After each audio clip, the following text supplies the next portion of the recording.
இவங்க ஏதோ அவங்க மத்திய அரசு வந்து ஒரு எதிரி மாதிரி நினைச்சுக்கிட்டு எதிர்த்து எல்லாத்தையும் எதிர்த்து அரசியல் பண்ணிட்டு இருக்காங்க. அரசியல் பண்ணணும்னு சொல்லி பண்ணிட்டு இருக்காங்க. வளர்ச்சி வேணும், கட்டமைப்புகள் வேணும், அடிப்படை கட்டமைப்புகள் வேணும், எல்லாம் வேணும். அதெல்லாம் ஒரு இணக்கமா இருந்ததுன்னா தான் கிடைக்கும். அதனாலதான் எங்கள் கூட்டணிக்கு நிச்சயமாக வாக்களிப்பார்கள். அதெல்லாம் நாங்கள் விரைவில் அடுத்தடுத்து எங்கள்கிட்ட ஆட்கள் சேர்றாங்க, நாங்க தான் ரொம்ப பலமா இருக்கோம்னு சொல்றாங்கல்ல சார். எண்ணிக்கை பெருசு இல்லைங்க, அதாவது குவான்டிட்டி பெருசு இல்ல, குவாலிட்டி தான் பெருசு. அதனால எத்தனை பேர் சேர்ந்து என்ன பண்ணாலும் சரி, சேர்றவங்க எப்படிப்பட்டவங்களும் உங்களுக்கே தெரியும். அவங்க இயக்கத்திற்கும் அவங்க கொள்கைக்கும் அவங்க கோட்பாடுக்கும் துரோகம் செய்தவர்கள் தான் திமுக சேர்ந்துட்டு இருக்கிறாங்க. அப்போ இதுக்கு மேலே உள்ள என்னால சொல்ல வேண்டாம். ஏன்னா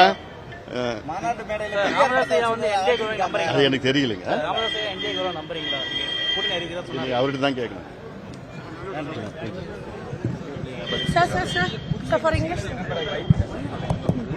ஏற்கனவே இரண்டாவது கூட்டம் சொன்னீங்க, முதல் கூட்டத்தில் இந்த கட்சிகள் தான் மீண்டுமாக அதே தொடருது, புதிய கட்சிகள் இடம்பெறுவதற்கான வாய்ப்பு நிச்சயமா வாய்ப்புகள் இருக்கு. பேசிட்டு தான் இருக்கிறோம், வாய்ப்புகள் இருக்கு, நிறைய வாய்ப்புகள் இருக்கு. சீட் ஷேரிங்கிறத அவங்க சீட் ஷேரிங்கிறத ஓரளவு ஸ்டார்ட் பண்ணி அவங்க நாங்களும் பேசிட்டு தான் இருக்கிறோம். அன்றாடம் பேச்சுவார்த்தை நடந்துட்டு தான் இருக்குது, பேசிட்டு தான் இருக்கிறோம். இன்னும் பல கட்சிகள் வந்து எங்க கூட்டணியில வந்து சேரும். மிகப்பெரிய ஒரு பலமான ஒரு கூட்டணி எங்கள் கூட்டணி. இன்னும் சேர்ந்து இன்னும் கொஞ்சம் கூடுதல் பலம் வரும். முக்கியமான மக்கள் எங்க பக்கம் இருக்கிறாங்க. ஏன்னா மக்கள் என்று சொன்னால் இன்று அன்றாடம் களத்திலே போராடி கொண்டிருக்கின்ற உழைக்கின்ற வர்க்கம், சத்துணவு ஊழியர்கள், இப்போ பாத்தீங்கன்னா ஊராட்சி மன்ற செயலாளர்கள் போராடிட்டு இருக்காங்க. அவங்க ஊராட்சி மன்ற செயலாளர்கள் வந்து போராடிட்டு இருக்க காரணத்தினால இப்ப நெல் கொள்முதல் வந்து ரொம்ப லட்சக்கணக்கான மூட்டை வந்து தேக்கத்தில் இருக்கு. இது திமுகவுடைய கையாலாகாத தனம். அது பேச்சுவார்த்தை மூலமா அந்த போராட்டத்தை கைவிட சொல்லி ஏதாவது செஞ்சிருக்கணும். ஆனா எதுவுமே செய்யல. செவிலியர்கள் ஒரு பக்கம் போராடிட்டு இருக்கிறாங்க, துப்புரவு பணியாளர்கள் போராடிட்டு இருக்காங்க, மருத்துவர்கள் இப்ப 5ஆம் தேதியிலிருந்து மிகப்பெரிய போராட்டம்.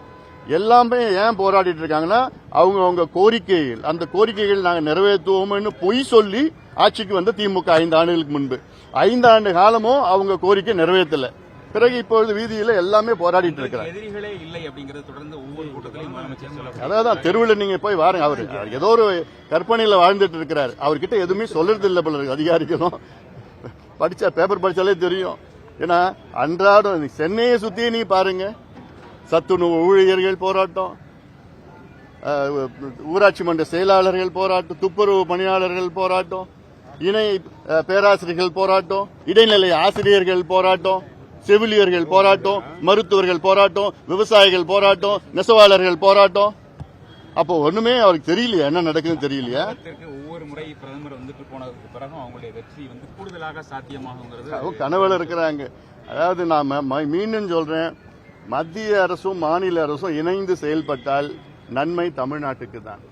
இப்ப இருக்கின்ற அரசு, திமுக அரசு மத்திய அரசை எதிர்த்து ஒரு எதிரி போன்ற ஒரு போக்கை கடைபிடித்த காரணத்தால் பல பிரச்சனைகள், தமிழ்நாடு எவ்வளவு திட்டங்கள் வரல. இவருடைய அணுகுமுறை சரியில்லை. எங்கள் கூட்டணி வெற்றி பெற்றால் இணக்கமான ஒரு சூழல் வரும், பல திட்டங்கள் வரும், பல கட்டமைப்புகள் வரும், அதில் பல முன்னேற்றங்கள் தமிழ்நாடு கிடைக்கும். இதுதான் யதார்த்த உண்மை. இது மக்கள் புரிந்திருக்கின்றார்கள். நன்றி.